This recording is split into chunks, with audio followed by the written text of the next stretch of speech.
بسم اللہ الرحمن الرحیم۔ اللہ تبارک و تعالیٰ کے پاکیزہ نام سے آغاز کرتے ہیں جو بہت مہربان نہایت رحم والا ہے۔ درس بخاری کا سلسلہ جاری و ساری ہے۔ پچھلے پروگرام میں 1011 نمبر یعنی 1011ویں حدیث ہم نے ذکر کی تھی۔ حضرت عبداللہ بن زید رضی اللہ تعالیٰ عنہ اس کے راوی ہیں۔ وہ کہتے ہیں کہ بے شک نبی کریم صلی اللہ علیہ وسلم نے بارش کے لیے دعا کی اور چادر کو پلٹا۔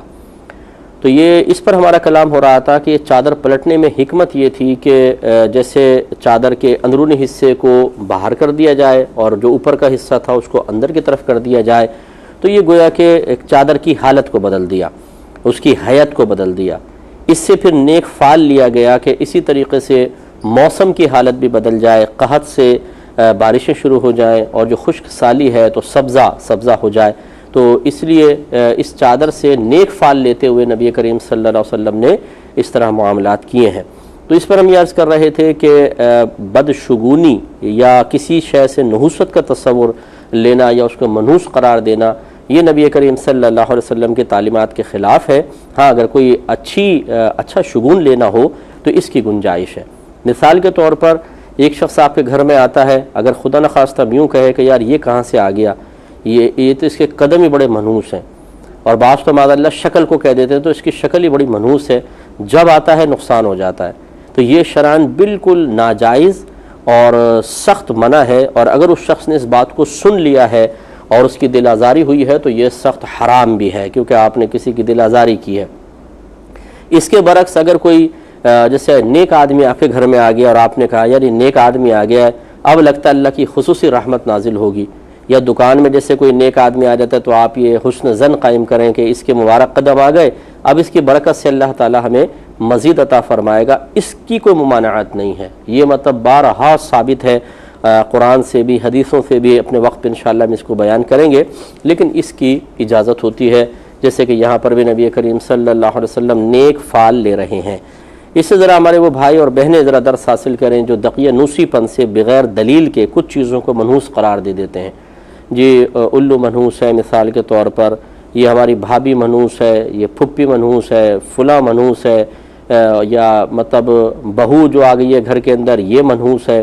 بالکل غلط رویہ، غلط طریقہ کار ہے، ایسا ہرگز نہیں کرنا چاہیے۔ ان کے منحوس ہونے پر دلیل کیا ہے؟ اگر آپ کہتے ہیں کہ جی بہو کے منحوس ہونے پر دلیل یہ ہے کہ جب سے آئی ہے کاروبار نیچے ہو گیا، تو یہ آپ نے نحوست کا کنیکشن بہو کے ساتھ کیوں ملایا؟ اپنے ساتھ کیوں نہیں ملا لیا کہ وہ تو بابرکت تھی لیکن ہماری نحوست اتنی زیادہ ہوئی کہ اس کی برکت بھی ختم کر دی اور جو پہلے برکت چل رہی تھی وہ بھی ختم ہو گئی۔ بھئی اپنے آپ کو منحوس کہیں؟ نہیں، ہم منحوس نہیں ہیں، یہ منحوس ہے۔ اس پر دلیل کیا ہے آپ کے پاس کہ آپ کہیں پر بھی جا کے کنیکشن ملا دیں نحوست کا اپنے آپ کو چھوڑ کر؟ غلط طریقہ کار ہے، یہ غلط رویہ ہے۔ 50 نقصانات آپ کے سامنے بھی ہوئے ہوں گے۔ یہ نہیں ہے کہ بہو آئی ہے اور 2 نقصان ہو گئے تو آپ نے کہا اس کے آنے کے بعد نقصان شروع ہوئے ہیں۔ اپنا غور کر لیں، زندگی میں کیا ہر ایک کو بہت سارے نقصانات کا سامنا نہیں کرنا پڑتا؟ تو بہو کے آنے سے پہلے جو نقصانات ہوئے تھے بتائیں وہ کس کی نحوست تھی اور منحوسیت تھی آپ کے گھر میں؟ تو یہ خلاصہ کلام یہ ہے کہ جب آپ بلا دلیل کوئی چیز اختیار کرتے ہیں اور اپنی مرضی سے اس کا حکم کسی پر بھی لاگو کر دیتے ہیں تو یاد رکھیں کہ پھر اسی سے خرابیاں جنم لیتی ہیں۔ جو حق آپ کو حاصل ہے کیا وہ دوسرے کو بھی ہے یا نہیں ہے؟ اگر آپ کہتے ہیں کہ ہماری نظر میں یہ منحوس ہے تو کیا اس کو یہ حق حاصل ہے کو کہے کہ میں نہیں بلکہ میری نظر میں تم سب منحوس ہو؟ اگر وہ یہ جملہ بول دے تو پھر آپ تو آگ بگولا ہو جائیں گے، اسے گھر سے باہر نکال دیں گے۔ دوسرے کو آپ منحوس کہتے رہیں، وہ خاموشی سے سر جھکا کے سنتا رہے، آپ کی طرف نحوست کی نسبت کر دے تو آپ کی خاندانی غیرت جاگ جائے۔ غلط رویے ہیں، غلط طریقہ کار ہے، اپنی غلطی کو تسلیم کرنا چاہیے۔ اس طرح آپ خلاف شرع کاموں کو کرتے رہیں گے، یہاں پتہ نہیں چلے گا، کوئی پکڑنے والا نہیں ہے، بلکہ چند ایسے خاندان کی عورتیں ہوں گی جو آ کے آپ کی ہاں میں ہاں ملائیں گی، بی جمالوں قسم کی اور جاہلہ عورتیں ہوتی ہیں بالکل، اور یہ آ کر زیادہ مطلب لگائی بجھائی کرتی ہیں اور آگ لگا دیتی ہیں۔ جیسے کسی ساس نے کہا ہے جب سے آئیے نقصان ہو رہا، کہتے ہیں ہاں بھائی منحوس لگتی ہے یہ تو، بس اتنی بات بول دی اور اس کی توثیق کر کے چلی گئی۔ کوئی بھی ایسا نہیں ہوتا خاندان کے اندر جس نے کبھی دین کو اہمیت دے کے تھوڑا بہت بھی دین کی تعلیمات کو سیکھا ہو اور وہ اس کو بنیاد بنا کر سمجھائے کہ نہیں آپ یہ کیسا کہہ رہے ہیں، ایسا نہیں ہوتا ہے، کیسے آپ منحوس کہہ رہے ہیں، کیا دلیل ہے آپ کے پاس؟ اگر نقصان دلیل ہے تو نقصان تو پھر آپ کے سامنے بھی ہوا ہے، تو پھر آپ بھی منحوس ہوں گے۔ اس طریقے سے دلائل دے کے خاموش کروائیں، لیکن نہیں، A to Z جاہل بھرے ہوئے خاندانوں کے اندر، معذرت کے ساتھ آپ برا نہیں مانیے گا، کیونکہ نہ کوئی کتاب پڑھی ہے کبھی، نہ کسی عالم کی صحبت میں رہے، کچھ ٹی وی کے پروگرام دیکھ لیے، کبھی کوئی قاری صاحب وغیرہ سے، کسی حافظ صاحب سے کوئی مسئلے سیکھ لیے، تو بس یہ سب کے سب عالم بنے بیٹھے ہیں۔ جتنا ہمارے معاشرے میں قرآن اور حدیث کے علم کی بے دردی پائی جاتی ہے، کہیں نہیں پائی جائے گی۔ آپ دیکھیں، ہم ایک ایسی قوم ہے جس کو اللہ نے اپنے کرم سے بڑی عزتوں سے نوازا ہے، لیکن ہم سے بڑا ناقدرہ کوئی نہیں ہے۔ جتنا کامل نصاب اللہ تعالیٰ نے قرآن و حدیث کے ذریعے ہمیں عطا فرمایا، ہر مذہب اس سے خالی ہے۔ میں گارنٹی میں چیلنج کرتا ہوں، پورے تمام دنیا بھر کے مذاہب کو چیلنج کرتا ہوں کہ ہمارے قرآن اور حدیث کی تعلیمات کے مقابلے میں جو آپ کے مذہب کے اعتبار سے تعلیمات ہیں ان کو پیش کر کے دیکھیں۔ انشاءاللہ ریشو ایسا ہوگا 98 اور 2% کا ریشو، اونلی 2% موضوعات پر کچھ چیزیں مل جائیں گی۔ ہمارا مذہب 100% پیش کرتا ہے، 100%۔ 98 بھی میں نے اس لیے کہا کہ 2% اجتہادی مسائل آپ لے لیجئے کہ بہت سے نئے مسئلے نکلتے رہیں گے جن کو براہ راست آپ قرآن و حدیث سے نہیں تلاش کر سکتے۔ اس کے لیے پھر اللہ نے خادم پیدا کیے ہیں، دین کے خادم، جو قیامت تک قرآن و حدیث سے نکالے ہوئے اصولوں سے ان مسائل کو حل کرتے رہیں گے۔ تو 100% ہمارا مذہب زندگی کے ہر شعبے کے بارے میں مکمل تعلیمات فراہم کرتا ہے، لیکن ہمارے گھروں میں رہنے والے، ہمارے بڑے، ہمارے اطراف میں رہنے والے سب کے سب اسی طریقے سے ہوتے ہیں کہ انہوں نے دین کو سب سے حقیر اور معمولی سمجھ کے چھوڑا ہوا ہے۔ آج اگر ہماری گورنمنٹ آف پاکستان یہ اعلان کر دے، اس طرح باہر کی گورنمنٹ سے اعلان کر دے کہ جو مکمل طور پہ فرض علوم سیکھے گا اور 5 وقت نماز با جماعت پڑھے گا، اسے ہر مہینے 1 لاکھ روپے ملیں گے، تو آپ دیکھیے کوئی آپ کو پاکستان میں جاہل نظر نہیں آئے گا، کسی بھی ملک میں کوئی جاہل یعنی دین کے لحاظ سے جاہل نظر نہیں آئے گا۔ سب کے سب سیکھیں گے اور سب کے سب مسجدوں کے اندر ہوں گے۔ اب دکانیں بھی بند ہوں گی، اب دوستوں کی صحبتیں بھی چھوڑ دی جائیں گی، اب چلتے ہوئے میچوں کو بند کیا جائے گا۔ بھائی 1 لاکھ کا سوال ہے، 1 مہینے میں 1 لاکھ، وہ بھی ایک آدمی کو۔ اگر گھر میں 10 افراد ہیں تو مہینے کے 10 لاکھ۔ بھائی اب نماز نہیں چھوڑ سکتی، اب علم دین سے دور نہیں ہو سکتے۔ لیکن اللہ تعالیٰ اس کے رسول کتنے ہی فضائل بیان کر لیں، کتنے ہی ان میں فوائد پوشیدہ رکھیں، بالکل کوئی شعور نہیں۔ تو بہرحال ناراض مت ہوئیے گا، لیکن مسئلہ یہی ہے کہ ہمارے ہاں یہ جو غلط چیزیں رائج ہو گئی ہیں، یہ علم دین سے کمی کی بنا پر ہے، علم دین سے دوری کی بنا پر ہے۔ اس کی بنا پر ہم جس کو چاہتے ہیں منحوس کہہ دیتے ہیں، جس کو چاہتے ہیں متبرک اور مبارک کہہ دیتے ہیں۔ تو ایسے سے میں نے دیکھا ہے چرسی ہیں، موالی ہیں، عورتوں پہ گندی نگاہ رکھنے والے ہیں، نمازیں پڑھنے کا ہوش نہیں ہے، مہینوں سے نہیں نہائے ہیں، اور لمبے جبے پہنے ہوئے، لمبے ناجائز کندھوں سے نیچے خلاف شرع بال لٹکائے ہوئے ہیں، انگوٹھیاں چڑھائی ہوئی ہیں، ہاتھ میں ڈنڈے پکڑ کے بابا بنا ہوا ہے، بابا ڈنڈے والی سرکار، اور وہ عورتوں کے ساتھ مذاق کر رہا ہے، مستیاں کر رہا ہے، سب کچھ کر رہا ہے۔ یہ بابرکت ہے۔ بولتے ہیں جی بابا کے قدم جب سے دکان میں لگے ہیں، بابا آیا ہے تب سے دکان میں روزی چل پڑی ہے جی، جب سے ہمارے گھر میں آیا ہوگا۔ ارے بھائی خدا کا خوف کرو، اگر منحوسیت کی نسبت کرنا ممکن ہوتا تو اس شخص کی طرف کرنی چاہیے جو عالم ہوش میں رہ کر کوئی مجذوب نہیں ہے، کچھ بھی نہیں ہے، نہ نمازیں پڑھ رہا ہے، نہ روزے رکھتا ہے، نہ یہ شریعت کی پاسداری کر رہا ہے، ڈھکوسلے باز ہے اور لوگوں کو پاگل بنا رہا ہے، بدھو بنا رہا ہے، اور خوب یہ کہ اپنے نفسانی خواہشات کی تکمیل کر رہا ہے، اور ہم اسے کہہ رہے ہیں بابرکت ہے۔ اس سے بڑھ کر ظالم معاشرہ اور کون سا ہوگا؟ اللہ تعالیٰ فرماتا ہے ان اکرمکم عند اللہ اتقاکم، بے شک تم میں سے اللہ تعالیٰ کی بارگاہ میں سب سے زیادہ بزرگ وہ ہے، سب سے زیادہ عزت والا، کرامت والا وہ ہے جو تم میں سب سے زیادہ پرہیزگار ہے۔ پرہیزگاری سے عزت ہوتی ہے، پرہیزگاری سے برکت ہوتی ہے۔ یہ کہاں سے پرہیزگار آیا؟ ہاں یہ پرہیزگار ہے نمازوں سے پرہیز کرنے والا، روزے سے پرہیز کرنے والا، مبارک باتوں سے پرہیز کرنے والا، علم دین سے پرہیز کرنے والا، اچھے لوگوں کی صحبت سے پرہیز کرنے والا، یہ ہے وہ یہ پرہیزگار۔ اور اس پرہیزگار کو ہم کہتے ہیں جی یہ بابا بڑا مبارک قدم والا ہے۔ تو یہ سب علم دین سے دوری کی بنا پہ ذرا خیال کریں۔ حدیث نمبر 1012 پر آتے ہیں۔ حضرت عبداللہ بن زید رضی اللہ تعالی عنہ ہی اس کے راوی ہیں۔ یہ کہتے ہیں کہ نبی کریم صلی اللہ علیہ وسلم عیدگاہ کی طرف نکلے، ان عید پڑھنے کے لیے نہیں بلکہ بارش کے لیے دعا کرنے کے لیے سرکار تشریف لے گئے تھے۔ تو کہتے ہیں کہ عیدگاہ کی طرف نکلے، پر پھر آپ نے بارش طلب کی، پھر قبلے کی طرف منہ کیا اور چادر کو پلٹا اور 2 رکعت نماز پڑھی۔ شاید آپ کو یاد ہوگا میں نے پہلے بھی ذکر کیا تھا کہ صاحبین امام ابو یوسف اور امام محمد رضی اللہ تعالی عنہما اس بات کے قائل ہیں کہ نماز استسقاء ہوتی ہے، اس کی مشروعیت ہے، نبی کریم نے کم از کم 2 رکعت پڑھی ہے، جبکہ امام اعظم ابو حنیفہ رضی اللہ تعالیٰ عنہ صرف دعا کے قائل ہیں۔ انہوں نے ان احادیث سے استدلال کیا ہے جن میں نماز کا تذکرہ نہیں ہے، صرف سرکار نے دعا فرمائی، چادر پلٹی ہے۔ تو بہرحال لیکن اب یہ دونوں طریقے جائز ہیں، چاہیں تو آپ جا کر صرف دعا مانگ لیں، چادر پلٹیں اور واپس آ جائیں، اور چاہیں تو باقاعدہ ایک امام کی اقتداء میں 2 رکعت نماز استسقاء ادا کریں۔ وہ نفل نماز ہوگی، بالکل ایسے ہی پڑھیں گے جیسے ہم 2 رکعت نفل پڑھتے ہیں، اور اس کے بعد اجتماعی طور پہ اللہ تعالیٰ کی بارگاہ میں دعا کر لیں۔ دونوں طریقے منقول ہیں اور جائز ہیں۔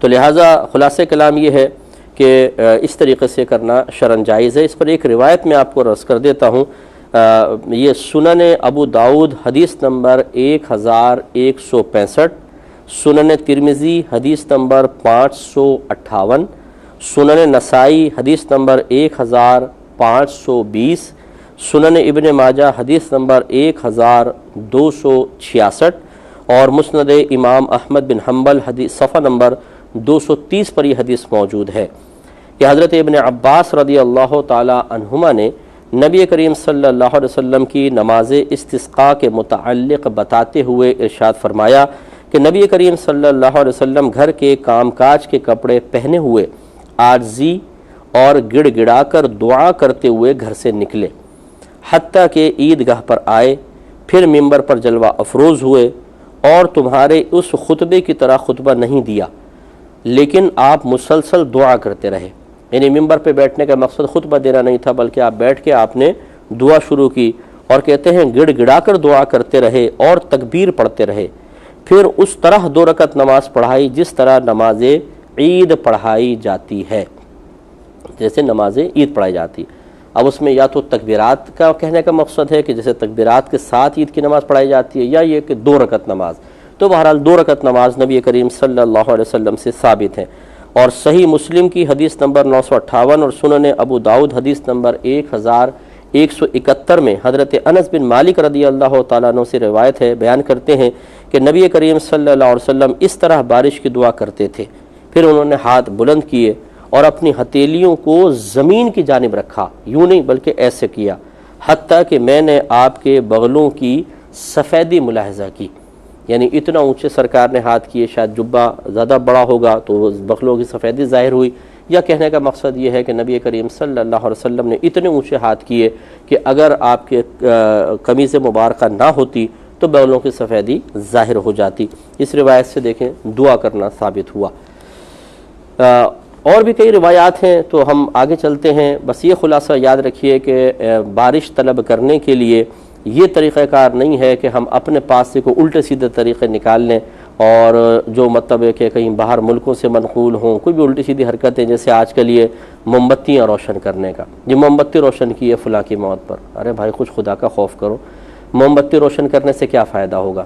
یعنی جیسا باہر کے لوگ کریں گے، میرے آقا صلی اللہ علیہ وسلم نے بالکل صحیح فرمایا تھا کہ ایک وقت آئے گا کہ مسلمان یہود و نصارہ کی ہر چیز میں تقلید کریں گے، اور یہ واقعی سرکار کی حدیث بالکل صحیح ہے۔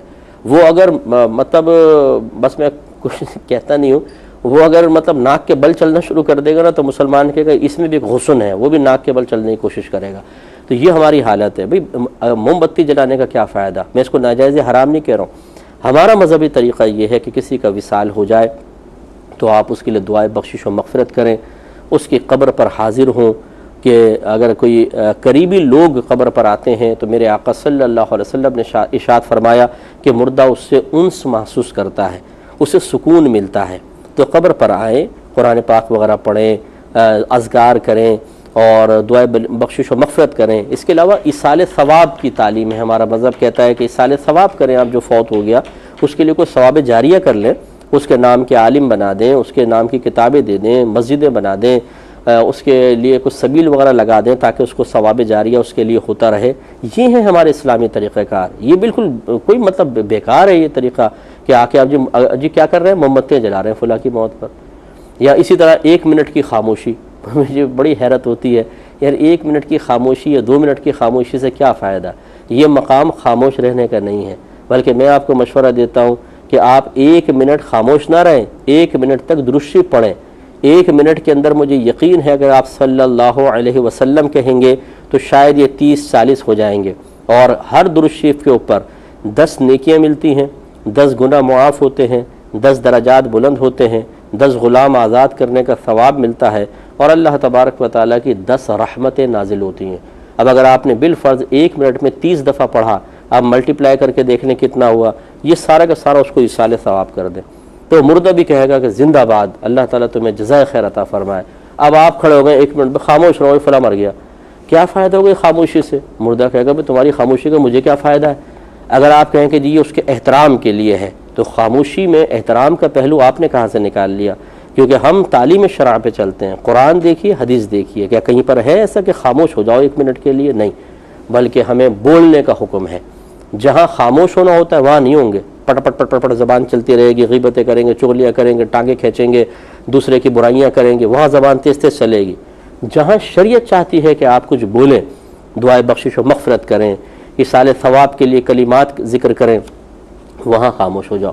تو بہرحال اللہ تعالیٰ رحم فرمائے ہماری حالت پر، کہ ہم جیسے لوگ اگر کچھ اس قسم کی باتوں پہ کلام کرتے بھی ہیں تو ہو سکتا ہے کہ بہت سارے ہمیں ہی بے وقوف قرار دینا شروع کر دیں کہ جی یہ بے وقوف بیٹھے ہوئے ہیں۔ لیکن میں اکثر یہ کہتا ہوں کہ ہماری بے وقوفی اور آپ کی سمجھداری یہ سب میدان محشر میں ظاہر ہو جائے گی۔ اگر میں غلط کہہ رہا ہوں تو میں ندامت اور شرمندگی کے ساتھ سر جھکا کے وہاں پہ کھڑا ہوں گا، اور اگر آپ کی موم بتیاں اور آپ کی یہ خاموشیوں نے آپ کے لیے بڑے درجات، بلند درجات جمع کر رکھے ہیں، تو وہاں آپ کا سر فخر سے بلند ہوگا۔ دیکھ لیں گے انشاءاللہ میدان محشر میں۔ لیکن اللہ تعالیٰ اس کے رسول کی تعلیم حاصل کرنے والا ہی سرخرو رہتا ہے، اپنے پاس سے سمجھداری اختیار کرنے والا اور انگریزوں کے طریقے پہ چلنے والے کو میں نے فلاح پاتے ہوئے کبھی نہیں دیکھا ہے۔ واقعی آپ کی مرضی ہے۔ اگلا باب جو امام بخاری رحمۃ اللہ علیہ نے قائم کیا ہے، اس کے تحت کوئی حدیث نہیں لے کر آئے۔ یہ کئی مقامات پہ ایسا ہوتا ہے کہ حدیث لے آتے ہیں، باب نہیں ہے۔ اچھا، ایک باب کے تحت ایک حدیث لائے اور اس کے بعد پھر صرف باب لکھ کر دوسری حدیث ذکر کر دی، کوئی عنوان قائم نہیں کیا باقاعدہ۔ اور بعض جگہ ایسا بھی ہوا ہے جیسے یہ مقام ہے کہ باب لکھ دیا، حدیث نہیں لے کر آئے۔ اب اس کی کیا وجہ ہوئی؟ یقینی سی بات ہے کوئی نہ کوئی معقول وجہ ہی ہوگی نا۔ امام بخاری رحمۃ اللہ علیہ کوئی معاذ اللہ ثم معاذ اللہ کوئی مطلب خلاف حکمت کام کرنے والے تو نہیں تھے، کوئی ایسا تو نہیں تھے کہ بھول کے شکار ہو گئے تھے بہت زیادہ۔ ہو سکتا ہے انہوں نے یہاں کچھ ڈالا ہو اور وہ آگے منقول نہ ہو سکا ہو سکتا ہے آپ ڈالنا چاہتے ہو، توجہ نہ رہی ہو، ایسا ہو سکتا ہے۔ تو اس پہ انشاءاللہ کلام کا آغاز کریں گے اگلے پروگرام سے۔ وآخر دعوانا ان الحمدللہ رب العالمین۔ اللہم صلی علی محمد وعلی آلہ وصحبہ وسلم۔